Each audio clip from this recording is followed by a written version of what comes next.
9 سال بقول والد صاحب کے میں نے حفظ قرآن مکمل کیا ہے۔ اگر میں یہ کہوں کہ میں سیاست میں پیدائش سے پہلے ہوں تو بھی یہ بات غلط نہیں ہوگی۔ پولیس نے آنسو گیس کی شیلنگ بھی کی، لاٹھی چارج بھی کی، بہت بڑے بڑے ڈنڈے ہوتے تھے پولیس کے پاس، اب تو ڈنڈوں کے بجائے بندوق ہوتا ہے۔ کبھی کس پارٹی کی حکومت، کبھی کس پارٹی کی حکومت، یہ غیبی مدد کے بغیر نہیں آتا۔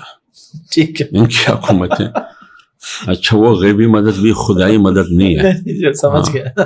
قانون سازی ہوتی ہے جس سے یقین ہوتا ہے کہ یہ سیاستدانوں اور پارلیمنٹ کے اختیار میں نہیں ہے، کہیں اوپر سے دباؤ میں یہ قانون سازی ہو رہی ہے۔ اتوار کو تو اتوار بازار لگتا ہے، لیکن ہم نے پارلیمنٹ میں اتوار بازار لگایا ہے۔ آپ بتائیں، اس سے یہی ہوتا ہے کہ یہ مجبور محض ہے۔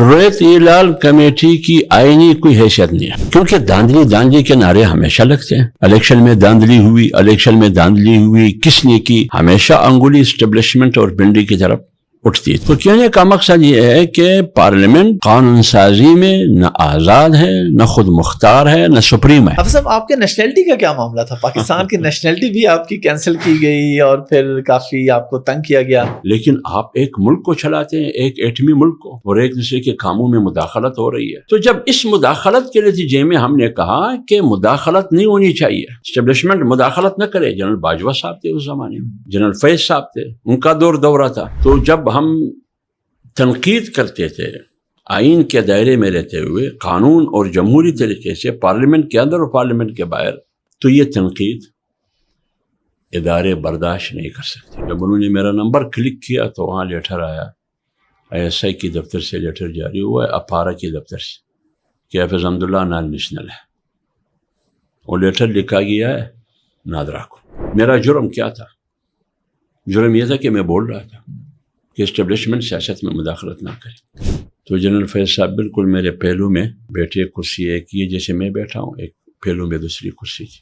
تو پھر انہوں نے پوچھا کہ یہ کیا ہوا ہے؟ میں نے کہا یہ تو میری نیشنلٹی آپ کی دفتر سے لیٹر جاری ہوا ہے کہ حافظ حمد اللہ نان نیشنل ہے۔ پہلے تو کہا کہ ہمارے دفتر سے نہیں ہوا ہے۔ میں نے کہا ہوا ہے، کیس میں موجود ہے۔ پھر اس نے کہا کہ یہ مسٹیک ہوئی ہے، غلطی ہوئی ہے، اس پر میں معذرت چاہتا ہوں۔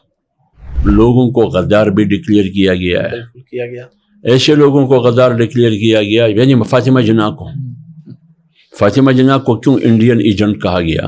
کیوں؟ وہ جنرل ایوب کے خلاف لڑ رہی تھی الیکشن، جنرل ایوب کے خلاف لڑ رہی تھی۔ تو کسی کو غدار ڈکلیئر کرنا، کسی کو ملک دشمن ڈکلیئر کرنا، کسی کو محب وطن ڈکلیئر کرنا، یہ ایک طاقتور مراکز کے پاس یہ سرٹیفکیٹ ہے کون محب وطن ہے، کون محب وطن ہے، لیکن اس پر ہم یقین نہیں رکھتے۔ آئین توڑنا زندہ باد، ملک توڑنا زندہ باد، عمود رحمات کمیشن رپورٹ اوپن نہ کرنا زندہ باد، ان کی ذمہ داروں کو سزا نہیں دینا زندہ باد۔ اور جب آئین اور جمہوریت اور پارلیمنٹ کی سپریمیسی، اسلامی پاکستان، جمہوری پاکستان، قائد اعظم کے پاکستان، قانون کی حکمرانی، آئین کی عملداری کی بات کرتے ہیں، وہ غدار اور پورے پاکستان کے علماء کو تنقید کا نشانہ بناتے ہیں۔ کسی کو چرسی کہتے ہیں، کسی کو پتہ نہیں کیا کہتے ہیں، یعنی سارے علماء کو انہوں نے چرسی کہا۔ ہمارے پٹھانوں میں، قبائلی معاشرے میں، اسلامی معاشرے میں گولی چلانے سے گالی دینا کسی کو اور برداشت کرنا یہ بہت مشکل کام۔ مجھے تو غصہ اس بات پر آتا ہے کہ مجھے غصہ کیوں نہیں آتا۔ 25 مارچ بروز اتوار، ماشاءاللہ، آسمان میں بادل بھی تھے، اس دن میں نے شادی کی۔ اچھا، آپ کو تو بڑا یاد ہے، مرد عام طور پہ بھول جاتا ہے۔ نہیں، تو اس لیے یاد ہے کہ شادی ایک ہے۔ اچھا، ایک، ہاں، شادی بھی ایک ہے، شادی بھی ہے، ایک ہے، نکاح بھی ایک ہے۔ اس طرح نہیں ہے جیسے مفتی عبدالقوی، وہ کہتے ہیں شادی کے ہونا ایک ہونا سے، نکاح زیادہ ہونا سے۔ اگر آپ انصاف نہیں کر سکتے پھر ایک ہی کافی ہے۔ مجھے یقین ہے کہ میں انصاف نہیں کر سکتا، میرے پیشرو گزرے انہوں نے انصاف نہیں کیا ہے۔ السلام علیکم جی، حافظ احمد پوڈ کاسٹ میں خوش آمدید۔ اور آج میرے ساتھ جو گیسٹ موجود ہیں، ہم نے دیکھا کہ ملکی حالات کا کوئی پتہ نہیں چل رہا، کبھی اچانک پتہ چلتا ہے جی سب کچھ ٹھیک ہو گیا خبروں میں، لیکن ریئل لائف میں دیکھتے ہیں تو کچھ بھی ایسا نہیں ہوتا، ایک بڑی عجیب سی ہلچل چل رہی ہے۔ تو اس موضوع پہ گفتگو کرنے کے لیے ہم نے سوچا کہ کسی ایسی شخصیت کو مدعو کیا جائے جن کے ساتھ ہم تھوڑی مذہب کی بات بھی کر سکیں اور سیاست کی بات بھی کر سکیں، اور دونوں باتیں میرے ساتھ جو شخصیت موجود ہیں، کیونکہ ان کا ماسٹرز پولیٹیکل سائنس میں ہے اور درس نظامی بھی ہے. تو مذہب اور سیاست آج ہمارا اوور آل موضوع رہے گا. لیکن جو موجودہ صورتحال چل رہی ہے, جو جمعیت علماء اسلام کا کردار ہے موجودہ پالیٹکس کے اندر, جو مولانا کا کردار ہے, ان کی پرسنل لائف پہ, ان کی سیاست پہ بہت سی باتیں ہوں گی. میرے ساتھ موجود ہیں جناب حافظ حمداللہ صاحب. آپ سب بہت شکریہ آپ کے وقت. تھینک یو, بہت شکریہ. حافظ صاحب, ہمارا پروفائل انٹرویو ہوتا ہے, ظاہر ہے آپ کی پرسنل لائف کے بارے میں بھی جانیں گے, پھر ایسے ایسے سیاست پہ بھی آئیں گے. سب سے پہلے آپ کے بارے میں جاننا چاہوں گا, آپ کی پیدائش کہاں کی ہے, تعلیم بنیادی کہاں سے حاصل کی, اور پھر کیسے آگے سلسلہ چلا؟ بسم اللہ الرحمن الرحیم. بہت شکریہ حافظ صاحب. میری پیدائش بنیادی طور پر چمن کا ہے. چمن پاک افغان بارڈر جیسے تورخم ہے جی, تو بلوچستان کا جو افغانستان کے ساتھ بالکل ملا ہوا شہر ہے چمن, ڈسٹرکٹ چمن, یہاں میری پیدائش ہے. اور ابتدائی تعلیم میں نے وہاں چمن سے حاصل کی ہے, اور وہاں اپنا والد کا بنایا ہوا تعلیمی ادارہ جس میں مڈل اور پرائمری اسکول بھی تھا, ٹھیک, اور درس نظامی بھی تھی, حفظ قرآن کا درجہ بھی تھا, درجہ حفظ, اور تجوید بھی خود والد صاحب پڑھاتے تھے. تو ابتدا تو وہاں سے ہوئی, حفظ بھی وہاں سے کیا. 9 سال بقول والد صاحب کے میں نے حفظ قرآن مکمل کیا ہے 9 سال کی عمر میں, ماشاءاللہ. اور پھر پرائمری بھی وہاں سے کیا ہے اپنے اسکول سے, جو مدرسے میں اسکول ہے. درس نظامی کی کتابیں وہی وہاں سے پڑھتا رہا مختلف اساتذہ سے. اور پھر پرائمری کے بعد پرائیویٹ مڈل امتحان دیا. جس دن والد مجھے ہاتھ سے پکڑ کر لے جا رہا تھا مڈل ایگزام دینے کے لیے, تو میں رو رہا تھا. اچھا, اندر سے وہ کانفیڈنس نہیں تھا, وہ اعتماد نہیں تھا. عمر شاید زیادہ کم تھی, جو بھی عمر تھا اس کے مطابق. لیکن اس سے پہلے ایگزام میں فیل ہوا کیونکہ دلچسپی نہیں تھی. اگلے ایگزام کے لیے پھر ریئیکشن میں جب غصہ آیا کہ میں فیل کیوں ہوا, پھر اگلے سال امتحان دے کر غالباً 81 میں یا 82 میں پھر مڈل کا ایگزام دیا, اس میں پھر پاس ہوا. تو اسی طریقے سے پرائیویٹ طریقے سے میٹرک کا, پھر ایف اے کا, پھر بی اے کا, پھر ماسٹر کیا پولیٹیکل سائنس میں. ساتھ ساتھ درس نظامی بھی چلتا رہا. ٹھیک ہے. تو درس نظامی کافی حد تک میں نے وہاں چمن میں مختلف اساتذہ سے پڑھا ہے. پھر 86 میں غالباً جیسے ہی میں میٹرک سے فارغ, میٹرک کا ایگزام دے کر 86 میں نے خیبر پختونخوا کا, جو اس وقت اس کو فرنٹیئر یا صوبہ سرحد کہا جاتا تھا, وہاں رخ کیا. 2-3 سال میں خیبر پختونخوا میں مختلف مقامات میں, مردان میں, مانسرا میں, خیبر ایجنسی باڑہ میں پڑھتا رہا. 2 سال پھر گوجرانوالے میں پڑھتا رہا مولانا قاضی حمید اللہ جان صاحب کے ساتھ رحمۃ اللہ علیہ. وہ شیراں باغ کے ساتھ مدرسہ تھا جہاں مولانا زید الراشدی صاحب بھی تھے, اور ان کا اپنا مدرسہ بھی تھا. دوسرا مظاہر العلوم چمڑا منڈی میں, وہاں بھی پڑھتا رہا, کبھی ادھر کبھی ادھر. لیکن استاد ایک ہی تھا, قاضی حمید اللہ جان صاحب, اللہ تعالیٰ ان کی مغفرت کرے. 2 سال وہاں رہا. اور دورہ تفسیر جو قرآن کا ترجمہ ہے وہ میں نے پڑھا ہے مولانا سرفراز خان صفدر صاحب سے رحمۃ اللہ علیہ سے, اللہ ان کی مغفرت کرے. یہ غالباً 92 کی اوائل میں یا 91 کی آخر میں نے ان سے پڑھا ہے. میری دستار بندی انہوں نے کی تھی جب میں نے حفظ کیا تھا. اچھا, بہت علیل ہو چکے تھے, بہت بوڑھے تھے, مجھے یاد ہے آج بھی. تو پھر اس لاسٹ ایئر جو جس کو آپ فائنل ایئر کہہ سکتے ہیں, اور دورہ حدیث کا, تو قاضی صاحب سے مشورہ کر کے پھر دارالعلوم کراچی کا رخ کیا. ٹھیک. تو وہاں ابتدائی ایگزام تو اس کا بہت مشکل ہے پاس ہونا. 3 دن مسلسل امتحان تھا. ایک دن پورا ظہر تک, صبح 7-8 بجے سے لے کر ظہر تک مولانا شمس الحق صاحب, آپ وائوا کہہ سکتے ہیں, زبانی امتحان, وہ لیتا رہا. 3 طلباء تھے ہم, ان کے سامنے جو بیٹھے تھے, 2 کو تو انہوں نے کہا کہ آپ لوگوں کے لیے گنجائش نہیں ہے. غصہ بھی کیا کہ دارالعلوم کا راستہ کس نے بتایا.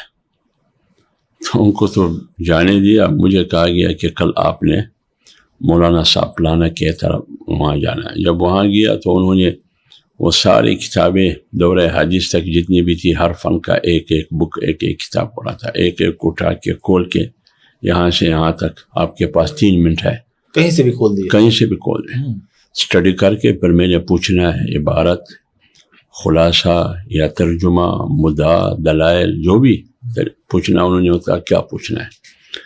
تقریباً 7، 7:30 یا 8 بجے مجھے یاد نہیں ہے، صبح بیٹھ کے پھر ظہر کی اذان تک وہ امتحان جاری رہا۔ تیسرا دن پھر امتحان تھا درجہ تجوید کا، قاری رشید صاحب، اب مولانا شمس الحق صاحب بھی وفات پا گئے، دارالعلوم کراچی میں ہمیں ابو داود پڑھاتے تھے، اور مولانا افتخار صاحب بھی وفات پا گئے، وہ بھی غالباً ہمیں پڑھاتے تھے تدریب الراوی امام نووی کی، اور درجہ تجوید کا امتحان لیا تھا قاری رشید صاحب نے، وہ بھی وفات پا گئے، اللہ تعالیٰ مغفرت کرے سب کی۔ تو پھر کسی ایک مضمون میں، ایک سبجیکٹ میں، کسی ایک کتاب میں بھی میں فیل نہیں ہوا، سب میں پاس ہوا، پھر داخلہ ملا۔ 93 کی جنوری میں پھر وفاق المدارس سے میں نے امتحان دیا فائنل ایئر کا، تو یہ وہ لاسٹ ایئر کا فائنل ہے۔ پھر اپنے علاقے چمن میں جا کر 10 سال مسلسل میں نے پڑھایا، تدریس کے شعبے سے منسلک رہا۔ حفظ پڑھایا یا کتابیں درس نظامی، درس نظامی پڑھایا تقریباً موقوف علیہ تک، یہ ساری کتابیں میری درس میں رہی ہیں جس کی تدریس میں نے کی ہے۔ اور حفظ تو 9 سال کی عمر میں حفظ کیا ہے، الحمدللہ ابھی بھی یاد ہے، اور 27 یا 28 سال تک میں 28 سال میں قرآن تراویح میں پڑھا چکا ہوں، سنا چکا ہوں۔ ابھی بھی پڑھاتے ہیں یا کبھی کبھار جب موقع ملے پڑھاتا ہوں۔ جب میں منسٹر تھا 2 دفعہ پڑھایا، منسٹر ہیلتھ تھا بلوچستان۔ جب میں 2012 اور 2018 سے سینٹ میں تھا، پارلیمنٹ میں، اس وقت بھی 2 سال میں نے اپنے لاج میں پڑھایا، سنایا قرآن تراویح میں، 3 پارے، 2 پارے۔ تو یہ مختصر سا وہ تعلیمی سلسلہ ہے جو آپ کے سامنے میں نے رکھا۔ یہ تو ہو گیا آپ کا پرسنل، اب تھوڑا آپ کے سیاسی سفر پہ آتے ہیں۔ بچپن سے شوق تھا، شوق میں پولیٹیکل سائنس کیا، اور پھر جمعیت علماء اسلام آپ نے کب جوائن کی اور کیوں جوائن کی جب اتنی ساری پارٹیز کے آپشن تھی؟ دیکھیے پولیٹیکل سائنس تو غالباً میں نے 2011 میں کیا ہے، لیکن سیاست میں ابتدا ہی سے ہوں۔ اگر میں یہ کہوں کہ میں سیاست میں پیدائش سے پہلے ہوں تو بھی یہ بات غلط نہیں ہوگی۔ وہ اس لیے کہ میرے والد کا تعلق جمعیت علماء اسلام سے تھا۔ میری پیدائش ہوئی نہیں تھی، میرا والد پڑھ رہا تھا کوئٹہ میں 60، 61، 62 میں، جس مدرسے میں وہ پڑھ رہا تھا، اگرچہ وہ استاذ آج اس دنیا میں نہیں ہے، قاری غلام نبی صاحب، تجوید القرآن ایک اہم مدرسہ ہے، آج بھی کوئٹہ میں ہزاروں طلباء اس میں پڑھتے ہیں۔ اس مدرسے سے جو ابتدائی سال تھے اس مدرسے کے، ان سے پڑھا ہے، وہاں پڑھا ہے، وہاں تعلق رہا ان کا مولانا مفتی محمود رحمۃ اللہ علیہ سے۔ وہ کبھی کبھار آتے تھے بلوچستان، حضرت مولانا عبداللہ درخواست صاحب رحمۃ اللہ علیہ سے، حضرت مولانا غلام غوث ہزاروی صاحب رحمۃ اللہ علیہ سے۔ والد صاحب چونکہ تلاوت بہت زبردست تلاوت وہ کرتے تھے، اللہ تعالیٰ نے ان کی آواز میں ایک حسن رکھا تھا، تو جب مفتی صاحب رحمۃ اللہ علیہ آتے تھے تو فوراً کہتے تھے کہ ولی محمد کو بلاؤ۔ والد کا نام ولی محمد تھا، اللہ مغفرت کرے، تو پھر ان کو کہتے کہ سناؤ۔ اسی طرح حضرت درخواست صاحب رحمۃ اللہ علیہ، ہزاروی صاحب، تو یہ ایک واقفیت بنی۔ جب تجوید کا امتحان والد صاحب دے رہا تھا، چونکہ مدرسے میں امتحان ہوتا ہے، تو لاسٹ میں جو فائنل امتحان ہے تجوید، وہ مفتی محمود رحمۃ اللہ علیہ نے لیا ہے میرے والد سے۔ یہ غالباً 1962 میں ہے یا 63 میں ہے۔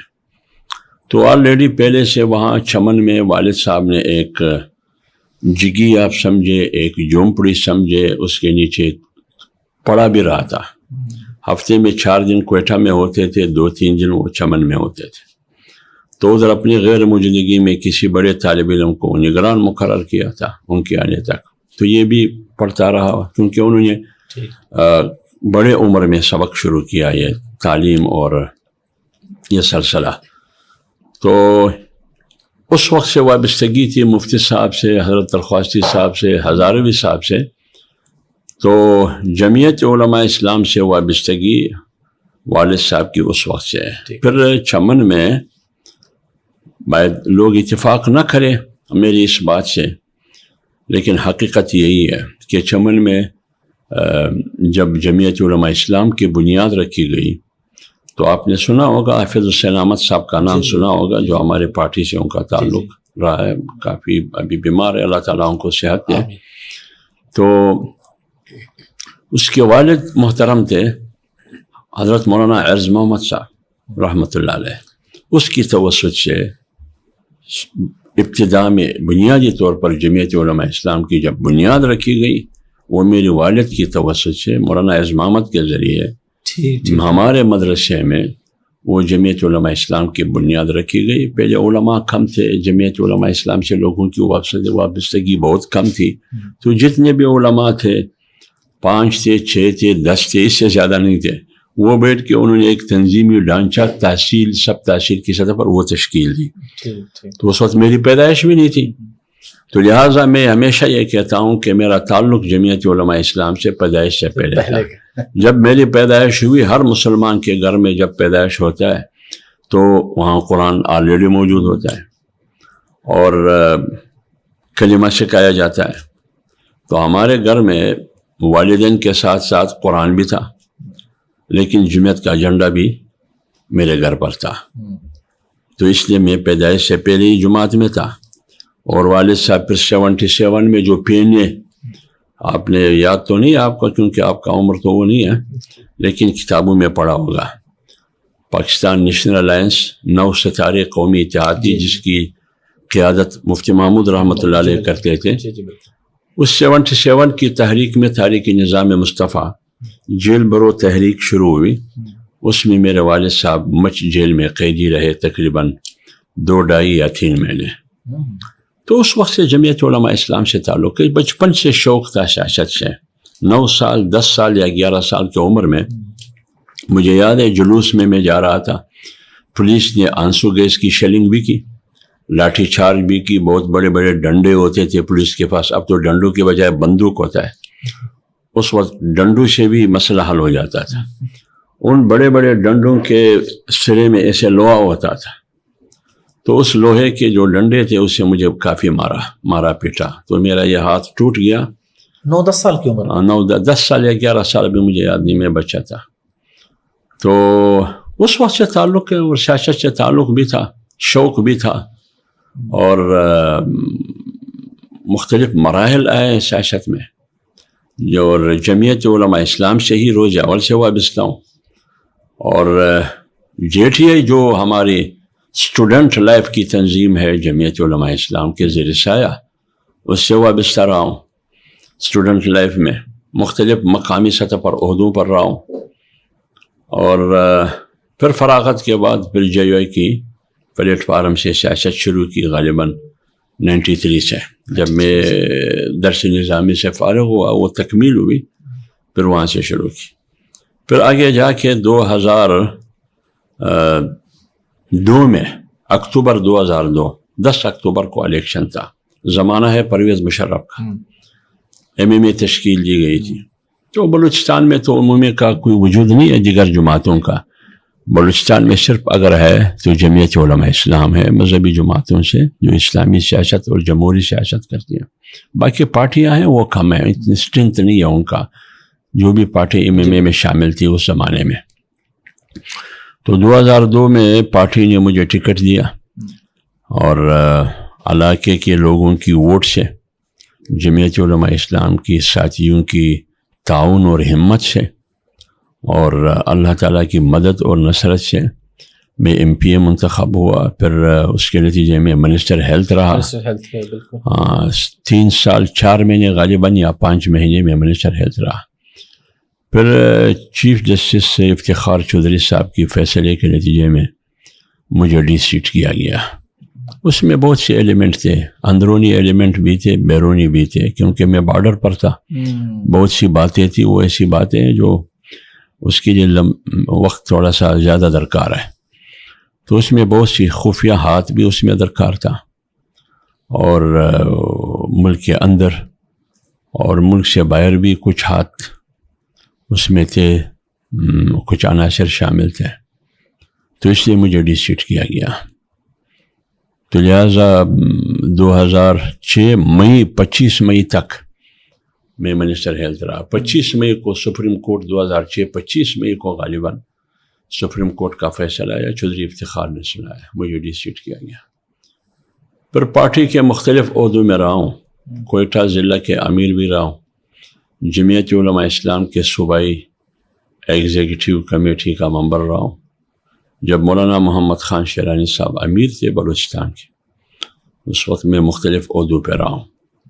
پھر 2012 میں پارٹی نے سینٹ کے لیے ٹکٹ دیا. 2012 مارچ میں سینیٹر بنا، ایوان بالا کا رکن. مارچ 2018 تک میں سینیٹر رہا. تو یہ مختصر سی جو صورتحال ہے آپ کے سامنے میں نے رکھ لیا. اس میں میرا بھی ایک اور سوال کرنا چاہ رہا تھا آپ کی پرسنل لائف سے، لیکن یہیں سے میرا سوال نکلا. جب آپ سینیٹر تھے تو آپ سینٹ کی کمیٹی جو ریلیجس افیئرز اور انٹرفیتھ ہارمنی اس کو بھی ہیڈ کرتے رہے ہیں. کیا وجہ ہے کہ ہمارے ملک میں آج تک لوگوں میں وہ تحمل، وہ محبت پیدا نہیں ہو سکی؟ فرقہ واریت ابھی بھی اسی طرح ہے. ابھی بھی ہم دیکھتے ہیں کوئی ایک بندہ ایک بات کرتا ہے، ایک موپ اٹھتا ہے اور جا کے اس بندے کو اڑا دیتا ہے. دیکھیے حافظ صاحب، پاکستان کی سیاست آزاد نہیں ہے، نہ جمہوریت آزاد ہے، نہ پاکستان کی سیاست آزاد ہے، نہ پاکستان کے سیاستدان فیصلوں میں آزاد ہے. یہی سیاستدان پارٹیوں کی شکل میں پارلیمنٹ میں جاتے ہیں، ان کی حکومتیں بنتی ہے، ٹوٹتی ہے، کسی نام سے ایک نام دوسرے نام.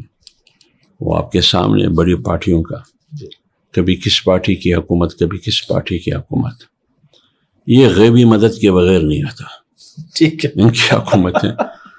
اچھا، وہ غیبی مدد بھی خدائی مدد نہیں ہے. سمجھ گیا. تو زمینی اور پہاڑی مدد کے بغیر. بالکل. تو خود بتایا، جب وہ غیبی زمینی اور پہاڑی مدد کے بغیر وہ اقتدار میں نہیں آ سکتی وہ پارٹیاں، وہ لوگ، تو پھر پارلیمنٹ خود مختار نہیں ہے بالکل فیصلوں میں. اس لیے پارلیمنٹ میں اگر آپ دیکھتے ہیں وقتاً فوقتاً ایسی قانون سازی ہوتی ہے جس سے یقین ہوتا ہے کہ یہ سیاستدانوں اور پارلیمنٹ کے اختیار میں نہیں ہے، کہیں اوپر سے ٹھیک ہے دباؤ میں یہ قانون سازی ہو رہی ہے. ٹھیک ہے. جیسے ابھی 26ویں یعنی ترمیم آپ کے سامنے گزری، اس سے پہلے جو مسودہ آیا، راتوں رات ایک ہی گھنٹے میں آپ ایک مسودے کو پاس کرنے جا رہے ہیں، اور ان کے پاس مسودہ ہے بھی نہیں. مسودہ ہے بھی نہیں. مولانا فضل الرحمان صاحب کو کہا گیا کہ آپ سپورٹ کریں. انہوں نے کہا پہلے مسودہ تو سامنے لے آئے. مسودہ ہے کیا؟ رات 3 بجے 2 بجے مسودہ لے کے آیا، کالے تھیلے میں، بقول مولانا صاحب کے وہ بھی کالا ناک تھا.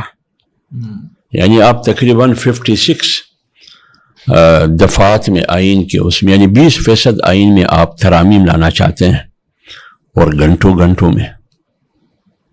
اس میں کیا قباحت ہے؟ اگر آپ اپوزیشن اور اقتدار میں شامل جتنی بھی جماعتیں ہیں ان کے حوالے کریں مسودہ، اس پر ڈیبیٹ کریں، اس پر بحث کریں.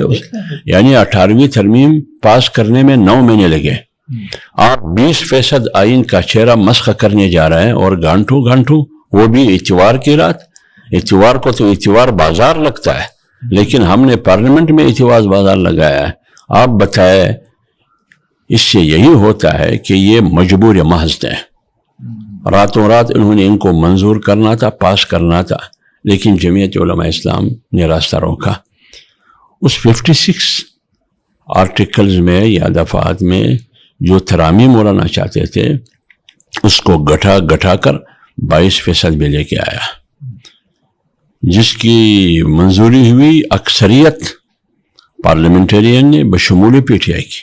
وہ آن بورڈ تھے ہمارے، اور وکلا برادری سپریم کورٹ کے بار جتنے بھی تھے سب نے اپریشیٹ بھی کیا، کیونکہ اس میں سے جو منفی چیزیں تھیں، جو خطرناک چیزیں تھیں، جس کا تعلق انسانی حقوق کی پامالی سے تھا، آرٹیکل 8 جی بالکل، یا ملٹری کورٹ سے تھا اس کا تعلق، یا ججز کی عمر کے ساتھ ان کا تعلق تھا، یا ٹرانسفر پوسٹنگ، جیسے کلرک آپ ٹرانسفر کرتے ہیں پسند اور ناپسند کی بنیاد پر، تو آپ ججز کو اس طرح بکھاؤ مال سمجھ کر، بیڑ بکری سمجھ کر یہ اس قسم کی ترامیم آپ کرنا چاہتے تھے، تو اس کا راستہ روکا جمعیت علماء اسلام نے۔ تو اس لیے کہنے کا مقصد یہ ہے، میں ریلیجیس افیئر کمیٹی کا چیئرمین رہا، لیکن بہت سی چیزیں ایسی ہیں کہ آپ چاہتے ہیں، لیکن جب آپ اکثریت میں نہیں ہے پارلیمنٹ میں تو وہ آپ نہیں کر سکتے ہیں، لیکن کوشش آپ کریں گے۔ مثلا میں آپ کو ایک مثال دیتا ہوں، رؤیت ہلال کمیٹی ہے ملک میں ہے نا، جی بالکل، یہ غالباً سن 1974 کا یا 76 یا 74 کا ایک قرارداد ہے، اس کے نتیجے میں یہ رؤیت ہلال کمیٹی وجود میں آئی ہے۔ پھر 18ویں ترمیم کے بعد یہ رؤیت ہلال کمیٹی منتقل ہوئی صوبوں کو، منتقل ہوئی، یعنی یہ صوبوں کا میٹر رہا۔ وفاق کی سطح پر اگر رؤیت ہلال کمیٹی کا وجود ہے تو وہ صرف اسلام آباد کی حد تک، وہ ملک کی سطح کے نہیں۔ اور دوسری بات یہ کہ رؤیت ہلال کمیٹی، ہو سکتا ہے مجھ سے کوئی ناراض ہو جائے، لیکن ناراض نہ ہونا، کوئی بھی ناراض نہ ہو جائے، کسی کی حیثیت پر میں تنقید نہیں کرتا۔ اس وقت بھی میں نے، جب میں ریلیجیس افیئر کمیٹی میں تھا، ریلیجیس کمیٹی میں، تو میں نے یہ اٹھایا بھی، آج بھی ریکارڈ پر موجود ہے، کہ اس کو ہم ایک آئینی فریم ورک دے دیں، ٹھیک ہے، آئین کا حصہ بنا دیں۔ لیکن رؤیت ہلال کمیٹی کی آئینی کوئی حیثیت نہیں ہے، نہ قانونی کوئی حیثیت ہے۔ جیسے تڑے پر چند لوگ بیٹھ کے کہتے ہیں کہ کل ہے، کل رمضان ہے، بس اس کی یہ مثال ہے، ایک قرارداد کے نتیجے میں یہ بنی ہے۔ اب یہ میں نے کوشش کی بنانے کی، لیکن کافی حد تک میں کامیاب ہوا، لیکن آئین کا حصہ نہ بنا سکا، تاکہ اس کو ایک آئینی کور دے دے اور ایک مؤثر ادارہ ہم اس کو بنا دیں، جیسے اسلامی نظریاتی کونسل ایک ادارہ ہے، نہ بنا سکے۔ اب آپ خود اندازہ لگائیے کہ میں ایک اور مثال دیتا ہوں۔ 22 ستمبر 2017 کو 2014 126 دن دھرنا، تو آپ کو یاد ہے، اسلام آباد ڈی چوک پر، یاد ہے؟ اچھی طرح یاد۔ ہاں بالکل۔ تو فیصلہ یہ ہوا کہ ہم نے الیکشن ریفارمز، انتخابی اصلاحات، کیونکہ داندلی کے نعرے ہمیشہ لگتے ہیں، الیکشن میں داندلی ہوئی، الیکشن میں داندلی ہوئی، کس نے کی، ہمیشہ انگلی اسٹیبلشمنٹ اور پنڈی کی طرف اٹھتی تھی۔ تو ہم نے کہا کہ ایک الیکشن ریفارم، الیکشن اصلاحات کے لیے ایک کمیٹی بنے، ہم کوشش کریں کہ اس کا راستہ ہم روکیں اس داندلی کا۔ ٹھیک ہے، اس کے لیے غالباً 36 یا 35 اراکین پر کمیٹی بنی، سینٹ اور قومی اسمبلی دونوں کی مشترکہ کمیٹی، ہر پارٹی کی نمائندگی اس میں تھی۔ اس کی ایک ذیلی کمیٹی بنی، 16 رکنی کمیٹی۔ ٹھیک ہے، اب بات ہو رہی ہے الیکشن ریفارم کی، میٹنگز ہوئے، اجلاسات ہوئے 126 یا 125 الیکشن ریفارمز کے حوالے سے، لیکن بیچ میں سے ہوا کیا، ختم نبوت کے حوالے سے جو حلف نامہ تھا، اس حلف نامے کو اقرار نامے میں تبدیل کیا گیا۔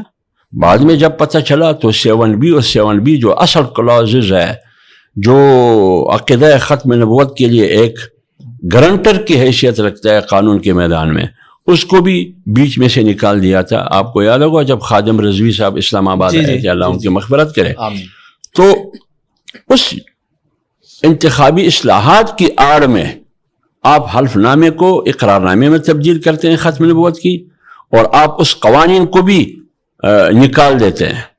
کیوں؟ کیا مجبوری تھی آپ کی؟ پھر آپ کو یاد ہوگا یہ بات اسلام آباد ہائی کورٹ تک بھی چلی گئی، راجہ ظفر الحق وہاں پیش ہوتے رہے، کیونکہ وہ قائد ایوان تھا سینٹ میں۔ تو اس سلسلے میں سب سے پہلے میں کھڑا ہوا سینٹ میں کہ مجبوری بتائیے کہ بات الیکشن ریفارمز کی ہے، مسودہ الیکشن ریفارمز کی، انتخابی اصلاحات کی، 126 اجلاسات ہوئے، دونوں ایوانوں کی مشترکہ کمیٹی تشکیل دی گئی، اس کی ایک ذیلی کمیٹی تھی، لیکن بیچ میں سے آپ نے ختم نبوت کے ساتھ جو کھلواڑ کیا، یہ ضرورت کیوں پیش آئی؟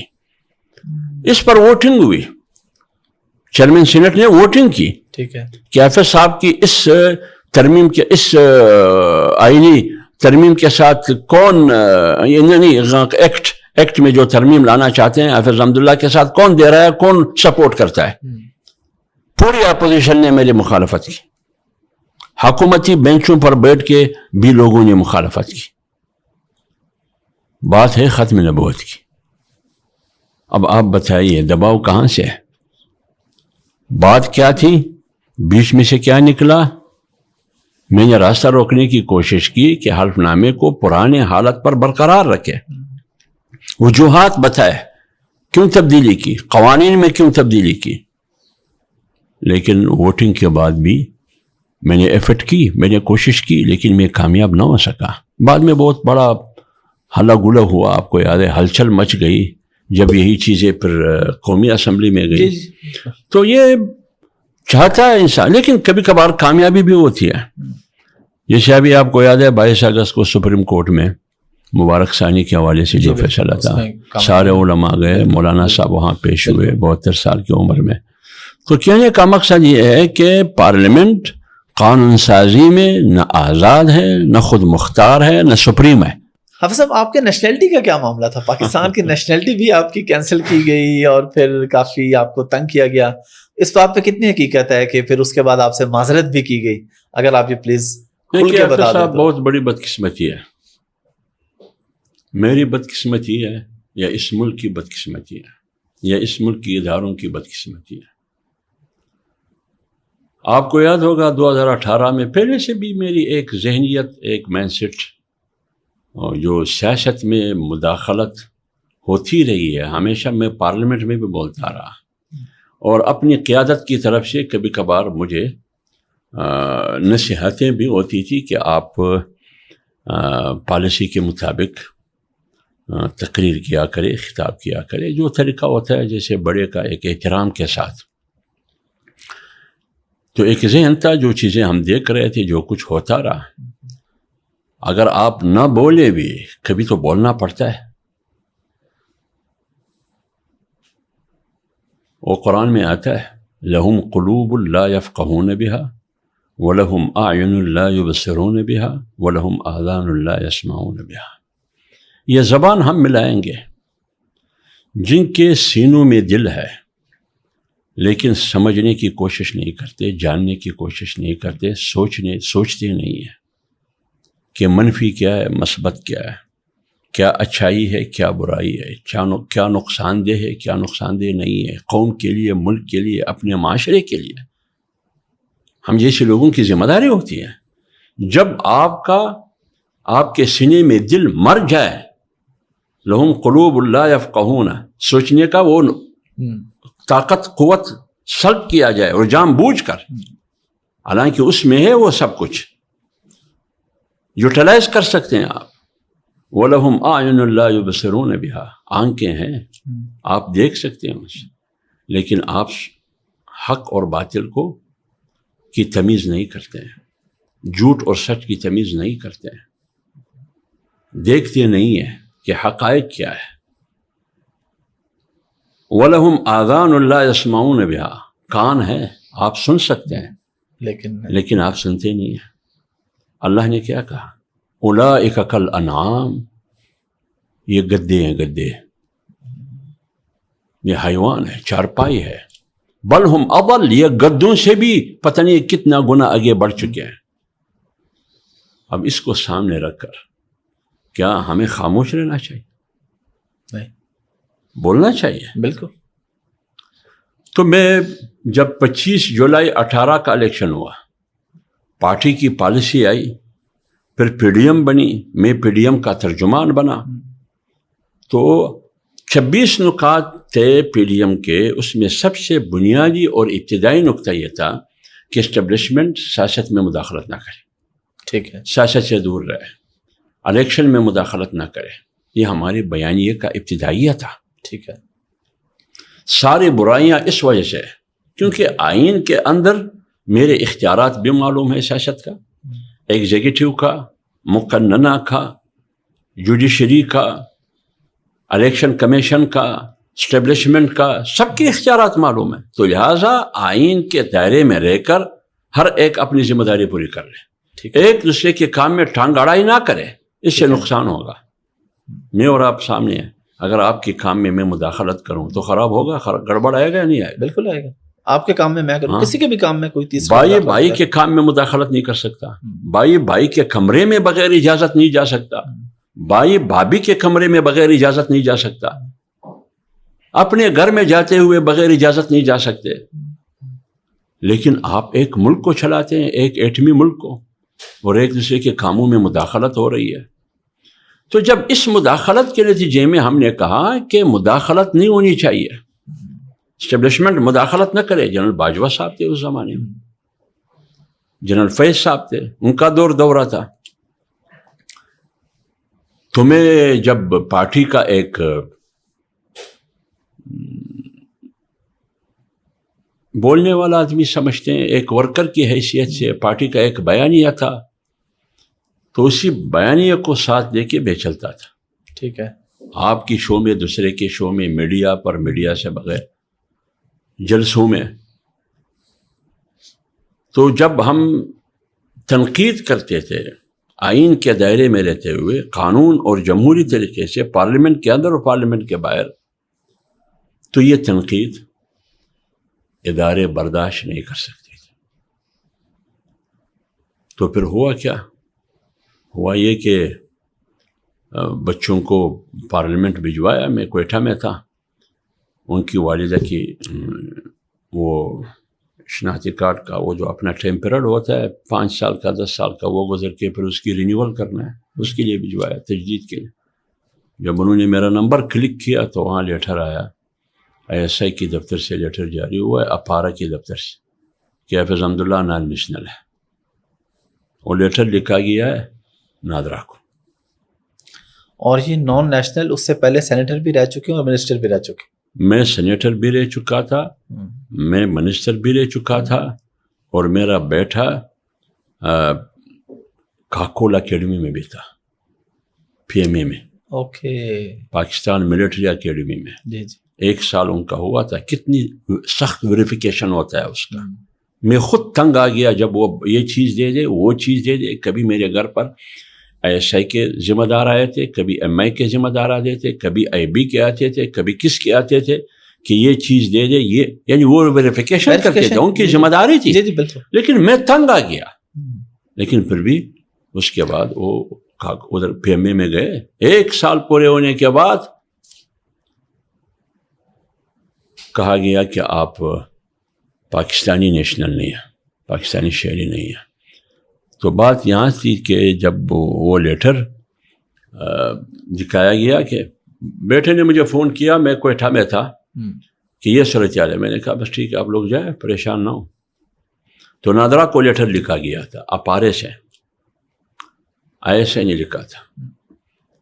پھر میں اسلام آباد آیا، پھر پوچھا. 2 راستے تھے میرے لیے. ایک راستہ تھرو پراپر چینل راستہ تھا جو نادرا کے پاس میں جاتا، کیونکہ انہوں نے بھی اپنا مدعا نادرا کے حوالے کیا تھا، تو میں نے بھی نادرا کے پاس. ایک راستہ یہ تھا شارٹ کٹ، کہ میں کسی صاحب کے پاس جاتا، کسی جنرل کے پاس جاتا، اس کو منت کرتا کہ خدا کے لیے یہ کیا ہو رہا ہے. لیکن میں نے کہا کہ اگر قانون ہے تو میں جاتا ہوں، اپنا مدعا، اپنا مقدمہ نادرا کے پاس. انہوں نے بھی نادرا کے پاس بھجوایا، تو وہ کر کے پھر گیا ان کے پاس. خیر،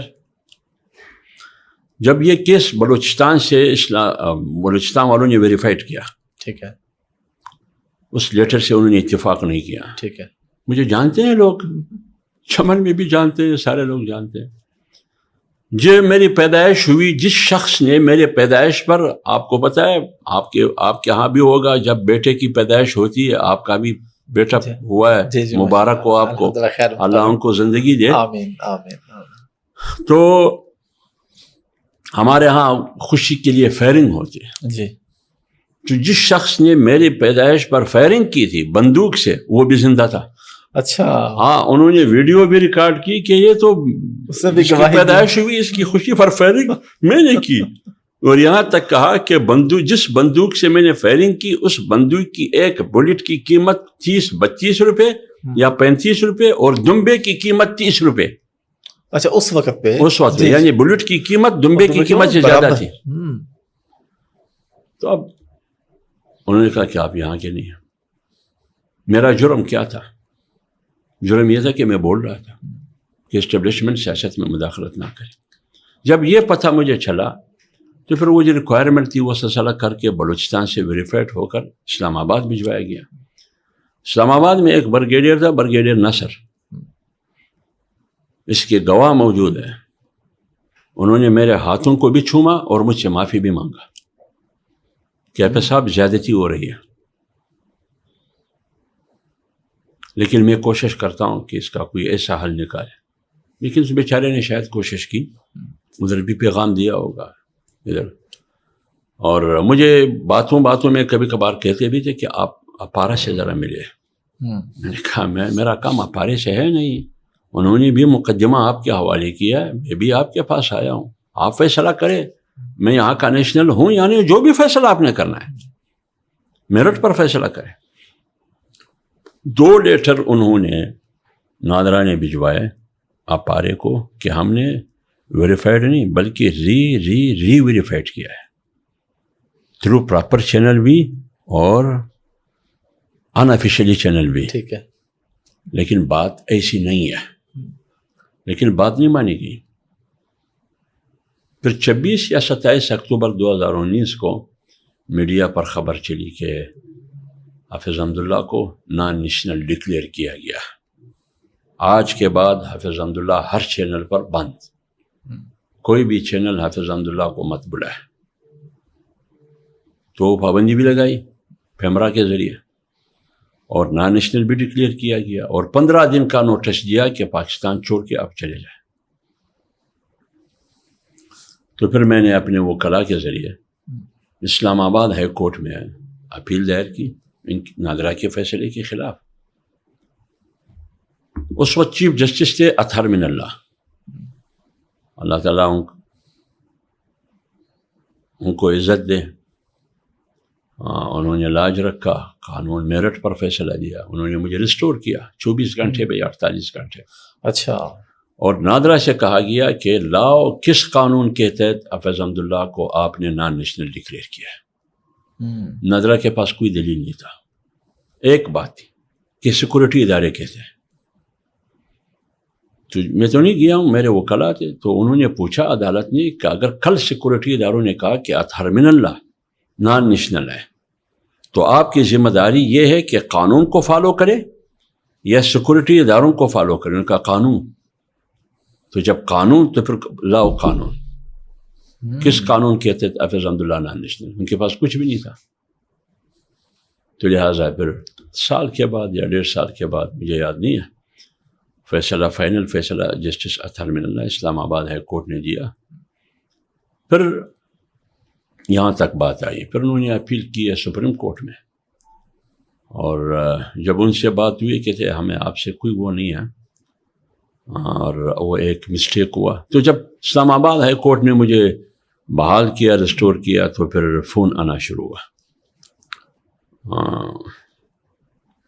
آن نون نمبر ہے یا کال، جو نمبر دکھائی نہیں دیتا ہے اس طرح کے نمبر سے اٹھایا، پرائیویٹ نمبر دکھا، اٹھایا، کال اٹینڈ کی، فلان آپ سے ملنا چاہتے ہیں. خیر 1-2-3 دن کے بعد پھر مشورہ کر کے پھر ملا ان سے اپارا میں. پتہ نہیں وہ ان کا آفس تھا یا ان کا ذاتی آفس تھا یا سرکاری آفس تھا، کیا تھا مجھے پتہ نہیں چلتا ہے، کیونکہ پوری زندگی میں پہلی دفعہ میں گیا، اس کے بعد بھی میں نہیں گیا ہوں. تو پھر وہاں مغرب کی نماز پڑھ کے جنرل فیض صاحب آئے. تو جنرل فیض صاحب بالکل میرے پہلو میں بیٹھے، کرسی ایک یہ جیسے میں بیٹھا ہوں، ایک پہلو میں دوسری کرسی تھی. تو پھر انہوں نے پوچھا کہ یہ کیا ہوا ہے؟ میں نے کہا یہ تو میری نیشنلٹی آپ کی دفتر سے لیٹر جاری ہوا ہے کہ حافظ حمداللہ نان نیشنل ہے. پہلے تو کہا کہ ہمارے دفتر سے نہیں ہوا ہے. میں نے کہا ہوا ہے، ارے کیس میں موجود ہے. پھر اس نے کہا کہ یہ مسٹیک ہوئی ہے، غلطی ہوئی ہے، اس پر میں معذرت چاہتا ہوں، معافی چاہتا ہوں. اور پھر فوراً انہوں نے شاید اپنے اس کو حکم دیا ہوگا کہ یہ آپ لوگوں نے کیوں کیا ہے، اس کو ختم کر دیں. ایک آدمی کو بلایا، پتہ نہیں کوئی کرنل تھا یا بریگیڈیئر تھا، اس کو بلایا کہ اس سلسلے کو ختم کر دیں. یہ کیوں ہوا ہے. انہوں نے وہ غلطی تسلیم کی. یہ بھی اچھی بات ہے. جب وہ غلطی، جب ایک آدمی بڑا پن ہے، جب وہ غلطی تسلیم کرتے ہیں. آج کل تو لوگ غلطی بھی کرتے ہیں اور تسلیم بھی نہیں کرتے ہیں، لیکن یہ جنرل فیض کی بڑا پن تھا کہ انہوں نے غلطی کی تھی یا اس کے ادارے نے غلطی کی تھی، ان کے علم میں تھا یا نہیں تھا، جو بھی ہے، لیکن غلطی پر معذرت بھی کی اور ہدایت بھی جاری کی ہے. تو یہ بنیادی طور، لیکن یہ ایک آپ کو معلوم ہے پاکستان کی سیاسی تاریخ میں لوگوں کو غدار بھی ڈکلیئر کیا گیا ہے. ایسے لوگوں کو غدار ڈکلیئر کیا گیا، یعنی فاطمہ جناح کو کیوں انڈین ایجنٹ کہا گیا؟ کیوں؟ وہ جنرل ایوب کے خلاف لڑ رہی تھی الیکشن، جنرل ایوب کے خلاف لڑ رہی تھی. ایک لمبی داستان ہے. پی ڈی ایم کی تاریخ جب چل رہی تھی تو اس میں مولانا کو بھی کہا تھا کہ یہ وہ ہمارا ایک تنظیم ہے، تنظیم انصار الاسلام، جو جلسوں کو مینج کرتے ہیں، منتظمین ہوتے ہیں. اس کے بارے میں کہا کہ یہ نریندر مودی کی جو آر ایس ایس، اس کو آر ایس ایس سے ملا دیا. تو کسی کو غدار ڈکلیئر کرنا، کسی کو ملک دشمن ڈکلیئر کرنا، کسی کو محب وطن ڈکلیئر کرنا، یہ ایک طاقتور مراکز کے پاس یہ سرٹیفکیٹ ہے کون محب وطن ہے، کون محب وطن ہے، لیکن اس پر ہم یقین نہیں رکھتے ہیں. ہم کہتے ہیں کون محب وطن ہے کون نہیں ہے، یہ فیصلہ عوام کرے گی اور قوم کرے گی. اب اس ملک میں جس نے ملک دو لخت کیا وہ کون تھے؟ اس ملک میں جس نے بار بار آئین توڑا وہ کون تھے؟ جس ملک میں آئین توڑنے کے بعد فرقواریت کا دورہ رچھایا گیا، یہاں ڈرگ مافیا اور کلاشنکوف کلچر، دہشت گردی کی جنگ آج تک ہم بھگت رہے ہیں. تو پھر یہ کیا ہے؟ آئین توڑنا زندہ باد، ملک توڑنا زندہ باد، عمود کمیشن رپورٹ اوپن نہ کرنا زندہ باد، ان کی ذمہ داروں کو سزا نہیں دینا زندہ باد. اور جب آئین اور جمہوریت اور پارلیمنٹ کی سپریمیسی، اسلامی پاکستان، جمہوری پاکستان، قائد اعظم کے پاکستان، قانون کی حکمرانی، آئین کی عملداری کی بات کرتے ہیں، وہ غدار. الٹا گنگا ہے اس میں. حافظ صاحب، آپ کا ایک بہت پرانا کلپ بڑا وائرل ہوا تھا، جو ایک لڑائی ہوگی آپ کی خاتون جو ایک ساتھ بیٹھی تھی اور اس طرح کی، تو آپ مزاجن سخت ہیں یا بات پہ ہو جاتے ہیں کہ یہ بات ایسی ہے تو ذرا سخت؟ نہیں حافظ صاحب، بات یہ ہے، وہ تھا رمضان کا مہینہ. جی بالکل. اور میں ہمیشہ کوشش کرتا ہوں کہ رمضان کے مہینے میں کسی ٹاک شو میں نہیں جاتا ہوں. اچھا. ہاں، کیونکہ وہ رمضان کی اپنی مصروفیت ہوتی ہے. اتفاق سے بس میرے نیوز ون غالباً وہ چینل ہے، انہوں نے رابطہ کیا، میں نے ہاں کیا. جمعے کا دن تھا غالباً یار، اور ریکارڈنگ تھی. پھر میں گیا. جب گیا تو جب وہاں جو گیسٹ تھے اس کو میں نے دیکھا تو مجھے تھوڑا محسوس ہوا کہ ایسا نہ ہو کہ اس آج کے ٹاک شو میں کوئی ایسی بدمزگی پیدا نہ ہو جائے. مجھے لگ رہا ہے کہ کسی منصوبے کے تحت ایسے لوگوں کو بلایا گیا ہے. ٹھیک ہے. اس میں وہ ایک خاتون تھی، باقی اس شو میں معلوم ہے کہ کون لوگ ہیں. جی. وہ جو زبان استعمال کرتے ہیں آج بھی آپ کو بات پتہ ہے وہ کون ہے. تو اس دن ایک واقعہ ہوا تھا اس زمانے میں، اور وہ کچھ ہمارے غیر مسلم برادری کو جلایا گیا تھا، پتہ نہیں ادھر پنجاب میں کہیں. تو اس پر وہ خاتون نے کہا کہ پہلے تو ابتدا سے انہوں نے غلط باتیں شروع کی، ایک نے، دوسرے نے، پھر اس خاتون نے. پھر میں نے ان کو روکا کہ دیکھیں نا، انہوں نے بھی باتیں کی، زیادتی کی، آپ بھی انہی باتوں کی تائید کرتی ہیں، اور پورے پاکستان کے علماء کو تنقید کا نشانہ بناتے ہیں. کسی کو چرسی کہتے ہیں، کسی کو پتہ نہیں کیا کہتے ہیں، یعنی سارے علماء کو انہوں نے چرسی کہا، نشئی کا، بڑے بڑے محترم علماء کے نام لیے. اس پر تھوڑا سا تلخ کلامی ہوئی. تلخ کلامی میں انہوں نے، میری ماں 2004 میں وفات پا گئی تھی، انہوں نے میری ماں کو گالی دی. اور ہمارے پٹھانوں میں، یعنی آج تک مجھے کسی نے سامنے نہ باپ کی گالی دی ہے، نہ ماں کی گالی دی ہے، کسی قسم کی گالی بھی نہیں دی ہے. ہمارے پٹھانوں میں، قبائلی معاشرے میں، اسلامی معاشرے میں گولی چلانے سے گالی دینا کسی کو اور برداشت کرنا یہ بہت مشکل کام ہے. اور ہمارے روایات اور اقدار اس طرح گزرے ہیں تاریخی کہ وہ گالی کی جواب گولی سے دیتے ہیں. لیکن میں نے وہ برداشت کیا 1 بار 2 بار. اس پر تلخ کلامی ہوئی اور بھی باتیں انہوں نے کی. ابھی تو وقت گزر چکا ہے. تو پھر میں نے وہ اینکر خاتون تھی، اینکر پرسن، میں نے ان کو کہا کہ اس کو آپ مت چلائیں. وہ پروڈیوسر کو بھی میں نے محنت کی، میں نے کہا یہ چیزیں کیونکہ ریکارڈنگ ہے. جی جی. تو پھر آپ کو پتہ ہے ایسی چیز چلانا ٹی وی والوں کے لیے روزی روٹی تھی، ان کی روزی روٹی تھی. ہاں، اس میں اینکر کی بھی روزی روٹی تھی اور چینل کی بھی روزی روٹی تھی. انہوں نے چلایا تو بہت بڑا ہنگامہ ہوا. کسی نے مجھے تنقید کا نشانہ بنایا، کسی نے، لیکن حقیقت کسی کو معلوم نہیں تھا. اصل میں وہ یہ صورتحال ہے. میں مزاج میں سخت نہیں ہوں، میں بالکل سخت نہیں ہوں، لیکن چہرے سے میں لگ رہا ہوں کہ میں بہت سخت ہوں. لیکن میں وہ تھا پیپلز پارٹی کا امین فہیم، انہوں نے کہا زرداری یاروں کا یار ہے.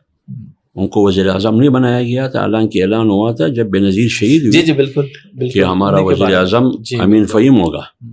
لیکن جب ان کو نہیں بنایا گیا، غالباً یوسف رضا گیلانی کو بنایا، تو انہوں نے تقریر کی. یہ ایک جملہ انہوں نے یہ کی کہ زرداری یاروں کا یار ہے. تو لہٰذا میں بالکل، مجھے تو غصہ اس بات پر آتا ہے کہ مجھے غصہ کیوں نہیں آتا ہے. اچھا. ہمیشہ برداشت سے کام لیتا ہوں، تحمل سے کام لیتا ہوں. زندگی میں بہت ایسے تلخ واقعات ہیں جو ناقابل برداشت ہے، اپنوں سے بھی پرائیوں سے بھی، پھر بھی برداشت کرتا ہوں. لیکن برداشت کرنے کا بھی کوئی لمٹ ہے، کوئی حد ہے. فیملی پہ تو کوئی نہیں. تو جب انہوں نے اس قسم کے حملے کیے، پہلے علماء پر حملے کیے، سفید ریش علماء پر کیے، پھر پوری کمیونٹی علماء پر، میں نے ان کو کہا کہ یار علماء قانون پر عمل کروانا یہ علماء کا کام نہیں ہے. علماء اگر منبر اور مسجد اور محراب میں تو وہ دعوت دے سکتے ہیں، اس کی مذمت کر سکتے ہیں، اور یہ مطالبہ کر سکتے ہیں علماء کے قانون پر عمل ہو. اور یہ کیا بھی کہ جس نے بھی یہ اس انسانیت کی بے احترامی کی، اگرچہ وہ غیر مسلم ہے، اس کو سزا ملنی چاہیے. جن لوگوں جن کے ہاتھوں یہ واقعہ ہوا ہے ان کو سزا ملنی چاہیے، گناہ گاروں کو، مجرموں کو. اس کے علاوہ علماء کیا کر سکتے ہیں؟ تو میں نے کہا کہ پارلیمنٹ میں اکثریت جن پارٹیوں کی ہے وہ اس کا راستہ روک لے. تو یہ اصل میں مسئلہ تھا. کچھ عرصہ پہلے اسلامی نظریاتی کونسل کے جو چیئرمین ہیں، انہوں نے وی پی این کے بارے میں بیان دیا تھا، آپ نے سنا ہوگا. پھر انہوں نے بعد میں کہا کہ یہ ٹائپنگ کی غلطی تھی. پہلے انہوں نے ایک انٹرویو میں وضاحت دی اس کی، بعد میں کہا کہ ٹائپنگ کی غلطی ہے.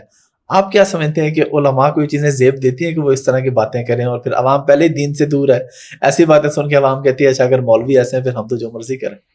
دیکھیں، اسلامی نظریاتی کونسل یہ میں نے میڈیا پر سنا، دیکھا بھی کہ وی پی این ناجائز ہے، حرام ہے، اس طرح جی غیر شرعی. پھر ایک ٹاک شو میں پھر جو اسلامی نظریاتی کونسل کے چیئرمین ہیں نعیمی صاحب، جی محترم ہے، قابل قدر ہے، ان کے پیشرو بھی بہت محترم تھے پاکستان میں علماء کے مذہبی حلقوں میں. بالکل. تو انہوں نے اس کی وضاحت بھی کی، لیکن اس وضاحت سے معلوم یہ ہو رہا تھا کہ وہ اپنے فیصلے کی دفاع کر رہے ہیں. جی بالکل اسی طرح تھا نا، ایسے ہی تھا، بالکل ایسے ہی. لیکن پھر بعد میں میڈیا پر میں نے سنا، اس میں میرے خیال اس کے ساتھ طاہر اشرفی بھی بیٹھے، انہوں نے کہا کہ یہ کلیریکل مسٹیک تھی، یہ بات کی.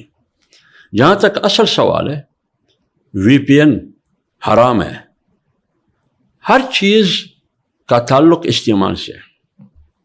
اب یہ آنکھیں حرام نہیں ہیں، یہ کان جو اللہ نے دیے جس میں سننے کی قوت ہے، کیا یہ حرام ہے؟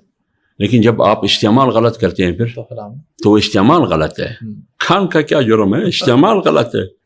اگر آپ آنکھ سے غلط چیزوں کو دیکھتے ہیں تو جرم آپ کا ہے، کیونکہ آپ استعمال غلط کر رہے ہیں. بالکل. یہ زبان بذات خود غلط نہیں ہے. جب آپ المسلم من سلم المسلمون من لسانہ و یدہ، جب آپ کی زبان کی وجہ سے کسی کو تکلیف ہو تو استعمال آپ نے غلط کیا، تو استعمال غلط ہے. یہ موبائل ہے میرے پاس، اس موبائل میں دنیا جہاں کی اچھی اچھی چیزیں ہیں. بالکل. اگر آپ اس موبائل کو صحیح طریقے سے استعمال کریں گے تو ٹھیک، اگر آپ غلط طریقے سے استعمال کریں گے تو موبائل کی غلطی نہیں ہے، غلطی آپ کی ہے. بالکل. میرے گھر میں بندوق ہے، حالانکہ بندوق پر زکوٰۃ بھی نہیں ہے، وہ زیور ہے. میرے گھر میں بندوق ہے، لیکن بندوق بذات خود قبیح نہیں ہے، برا نہیں ہے. لیکن اگر آپ بندوق کو ویپن کو غلط استعمال کرتے ہیں مار داڑ کے لیے، فساد کے لیے، پھر وہ بندوق غلط ہے، استعمال غلط ہے اس کا. تو لہٰذا وی پی این بذات خود اعلیٰ ہے، یہ غلط نہیں ہے، یہ قبیح نہیں ہے. ہاں اگر اس کی استعمال غلط ہو رہا ہے، وہ ہر چیز ہو. یہ گلاس ہے، اس گلاس میں ہم چائے پیتے ہیں، اس کپ میں پانی پیتے ہیں، شربت پیتے ہیں، لیکن اگر اسی گلاس میں ہم شراب پئیں گے تو حرام ہے. گلاس کا کیا جرم ہے؟ کوئی قصور نہیں. بات استعمال کی ہے. اگر آپ یہ چھلو بھر کے یہاں شراب پیتے ہیں تو ہاتھ کی کیا غلطی ہے؟ ہاتھ کو کاٹنا ہوگا. ہاتھ تو حرام نہیں ہے، لیکن استعمال غلط کر رہے ہیں آپ. اگر آپ ہاتھ کے ذریعے کسی سے ہاتھ ملا کے محبت کا اظہار کرتے ہیں تو اچھی بات. اگر آپ کسی کو تپڑ رسید کرتے ہیں تو ہاتھ کا کیا جرم ہے؟ استعمال تم نے غلط کیا ہے. لہٰذا مولانا صاحب نے جو فتویٰ یا جو فیصلہ اسلامی نظرتی کونسل نے دیا تھا، بے شک وہ کہتے ہیں کہ یہ غلطی تھی، انہوں نے غلطی بھی تسلیم کر لی. لیکن ہونا یہ چاہیے کہ ایک اہم ادارہ اسلامی نظرتی کونسل ایک آئینی ادارہ ہے، ایک آزاد و خود مختار ادارہ ہے. سوچ سمجھ کے اس کو ایسی چیزیں زیب نہیں دیتی جس کی وجہ سے پھر عوام میں یہ مسائل ہوتے ہیں. تھوڑا سا آپ کی پرسنل لائف کے بارے میں جانیں گے. شادی آپ نے کب کی تھی، کس عمر میں؟ شادی میری عمر کم تھی. اچھا. شادی میں نے کی ہے سن 1990 میں 25 مارچ بروز اتوار. ماشاء اللہ. آسمان میں بادل بھی تھے اس دن میں نے شادی کی. اچھا آپ کو تو بڑا یاد ہے، مرد عام طور پہ بھول جاتا ہے. نہیں تو اس لیے یاد ہے کہ شادی ایک ہے. اچھا ایک. ہاں شادی بھی ایک ہے، شادی بھی ایک ہے، نکاح بھی ایک ہے. اس طرح نہیں ہے جیسے مفتی عبدالقوی وہ کہتے ہیں شادی کے ہونا ایک ہونا سے نکاح زیادہ ہونا سے. تو شادی بھی ایک ہے، نکاح بھی وہی نکاح ہے جو پڑھایا گیا ہے آج سے 30 سال یا 32 سال پہلے. ماشاءاللہ.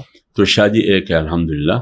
نہیں پٹھانوں میں تو رواج ہے بھی ملٹیپل، تو آپ نے کیوں نہیں کی؟ لیکن بات یہ ہے مجھے یقین ہے کہ میں انصاف نہیں کر سکتا. ٹھیک ہے نا. اللہ تعالیٰ فرماتے ہیں فَانكِحُوا مَا طَابَ لَكُم مِّنَ النِّسَاءِ مَثْنَىٰ وَثُلَاثَ وَرُبَاعَ وَإِنْ خِفْتُمْ أَلَّا تَعْدِلُوا فَوَاحِدَةً. اگر آپ انصاف نہیں کر سکتے پھر ایک ہی کافی ہے. مجھے یقین ہے کہ میں انصاف نہیں کر سکتا. میرے پیشرو گزرے انہوں نے انصاف نہیں کیا ہے. میرے پیشرو میری برادری میں، میرے گھر میں، میرے قوم میں، میرے آس پاس پڑوس میں، میرے شہر میں درجنوں نہیں سینکڑوں مجھے معلوم ہے. جی بالکل. جو انصاف نہیں کر سکتے. تو جب آپ انصاف نہیں کر سکتے، آپ کو یقین بھی ہو کہ میں نہیں کر سکتا، مجبوری نہ ہو، آپ کی کوئی مجبوری نہ ہو، انسانی مجبوری نہ ہو، بس وہ ایک ہی کافی ہے. تو شادی ایک کی ہے، اگرچہ مارکیٹ میں میری 2 شادیاں ہیں. اچھا. ہاں مارکیٹ میں، کیونکہ میں منسٹر ہیلتھ رہا ہوں. جی جی. اس زمانے میں ایک بہت مؤثر پروپیگنڈا ہوا کہ حافظ صاحب نے دوسری شادی کر رہا ہے کہ دوسری شادی تو جرم تو نہیں ہے، لیکن اس کا جو پس منظر بتایا گیا ہے کہ وہ دوسری شادی حافظ صاحب نے کسی ڈاکٹر صاحبہ کو بلیک میل کر کے ان سے شادی کی. اچھا. وہ بیچاری ایک کام کے لیے آئی تھی، وہ خوبصورت تھی، حافظ صاحب نے اس کو بلیک میل کیا اور 60 لاکھ روپے بھی دیے اور کام بھی کروایا اس کا اور شادی بھی. لیکن بہت آج تک بھی لوگ، بہت سے ایسے لوگ ہیں، وہ نہیں مانتے ہیں کہ حافظ حمداللہ کی ایک شادی، وہ کہتے ہیں 2 شادی ہے، لیکن میری ایک شادی ہے. لیکن یہ میسج بھی بہت اچھا ہے کہ جب آپ انصاف نہیں کر سکتے اور یقیناً نہیں کر سکتے، جب قرآن میں جب آپ انصاف نہیں کر سکتے ہیں تو خواہ کیوں دوسری شادی آپ کیوں کرتے ہیں؟ اگر مجبوری ہو، مثلا بعض لوگ مجبور ہوتے ہیں، ان کی اولاد نہیں ہے، وہ چاہتے ہیں کہ میرے اولاد ہو، میرے بچے ہو، میرے مرنے کے بعد میرے کوئی وارث ہو، اور دنیاوی ضروریات ہوتے ہیں، یا فرض کے لیے بیماری ہو. اگر کوئی دوسرا شادی کرنا چاہے مجبوری کی بنیاد پر تو ٹھیک، ورنہ اگر کوئی مجبوری نہیں ہے اور انصاف بھی نہیں کر سکتے ہیں، اپنے آپ پر آپ کو یقین ہے کہ آپ انصاف نہیں کر سکتے ہیں، تو پھر خواہ مخواہ کیا مصیبت پڑی آپ کو کہ آپ دوسری شادی کریں. بس وہی ہے کہ کافی ہے. ہاں اگر دوسری کرنا چاہے تو پہلے سے اجازت لینا بھی ضروری نہیں ہے. شرعی طور پہ ضروری نہیں ہے، پہلے سے اجازت لینا بھی ضروری نہیں ہے، قانون میں ہے. ہاں اسے اجازت لینا بھی ضروری نہیں ہے. اور بچے کتنے ہیں آپ کے؟ میرے 6 بیٹے ماشاء اللہ. اور 4 بیٹیاں ہیں. ماشاء اللہ. 4 بیٹیوں کی شادی کروائی ہے ماشاء اللہ. کم عمری میں جیسے ہی وہ نوبت آتی ہے بلوغت کی اس کی شادی کروائی ہے. اور بیٹے جو ہے وہ 6. بیٹے کیا کرتے ہیں؟ ان میں سے کسی کو شوق ہے سیاست؟ ایک تو میرے خیال میں آرمی میں ہے، ایک تو آرمی میں کیپٹن ہے، اور شبیر احمد نام ہے، کیپٹن شبیر احمد. اور دوسرے نمبر کا حافظ قرآن بھی ہے اور گریجویٹ بھی ہے، اور درس نظامی پڑھ رہا تھا لیکن وہ بیمار ہوا کافی 2-3 سال، تو ان کے اسباق خراب ہوئے. اب وہ گھر کے معاملات اور گھر سے باہر جو معاملات ہیں کام کاج کے وہ سنبھال رہے ہیں. اللہ پاک عافیت. کیونکہ میں مصروف رہتا ہوں. اور تیسرے نمبر کا جو بیٹا ہے وہ دوسرے کا نام ہے حافظ خلیل احمد، اور تیسرے نمبر کا نام ہے حافظ رشید احمد. وہ حافظ قرآن ہے. ابھی BA کا انہوں نے 1 سیمسٹر کا امتحان دیا اور درجہ خامسہ میں بھی پڑھ رہا ہے درس نظامی کے. چوتھے نمبر بھی حافظ قرآن ہے، اور وہ بھی ایک اچھے دینی ادارے میں جس میں دونوں علوم ہیں ٹھیک اس میں پڑھ رہے ہیں الحمدللہ. باقی 2 چھوٹے ہیں 11-12 سالہ عمر، وہ اسکول بھی پڑھتے ہیں، اور اسکول کے ساتھ ایک ایسے ادارے میں دونوں اسباق برابری کی بنیاد پر وہ پڑھتے ہیں. تو وہ پڑھتے ہیں، پڑھنے کے ماحول سے ابھی گزر رہے ہیں انشاءاللہ. ہاں. تو اور شوق ہے ان کو کسی کو سیاست کا کہ ہم نے؟ نہیں، ابھی تک تو کوئی ایسی میں نے اثرات نہیں دیکھے ہیں. اچھا. میں ان کو ہمیشہ ترغیب یہ دیتا ہوں کہ پہلے پڑھو، محنت کرو، تاکہ پھر مستقبل میں اگر آپ جس میدان میں بھی جاتے ہیں بصیرت کے ساتھ آپ چلے. جب تک آپ کے پاس علم نہ ہو آپ نہ گھر کی رہنمائی کر سکتے ہیں، نہ بھائیوں کی رہنمائی کر سکتے ہیں، نہ قوم کی رہنمائی کر سکتے ہیں. ہاں پڑھنے کے ساتھ ساتھ اگر آپ سیاست میں وقت دیتے ہیں اس میں بھی کوئی قباحت نہیں ہے، لیکن ترجیح پڑھنے کا ہو. پہلے پڑھو اس کے بعد آگے بڑھو. بالکل ٹھیک ہے. آپ سب بہت شکریہ آپ کے وقت کا. Thank you. بڑا مزہ آیا، بڑی تفصیلی گفتگو رہی آج. بہت بڑی مہربانی، بہت اچھا لگا. آپ کو سن رہا تھا، آپ کے شو کو دیکھ رہا تھا، مختلف علماء کرام آپ کے پاس آتے جاتے تھے. الحمدللہ. اللہ تعالیٰ آپ کو زندگی دے، کامیابی دے. آپ کو آخر میں ایک بار پھر آپ کے بیٹے کی مبارک ہو. خیر مبارک. اللہ آپ کے لیے، والدہ کے لیے آنکھوں کا ٹھنڈک بنا دے، آمین. نیک عمل اور عمل صالح دے. خوش رہے، آباد رہے. بہت بڑی مہربانی. بہت بہت شکریہ.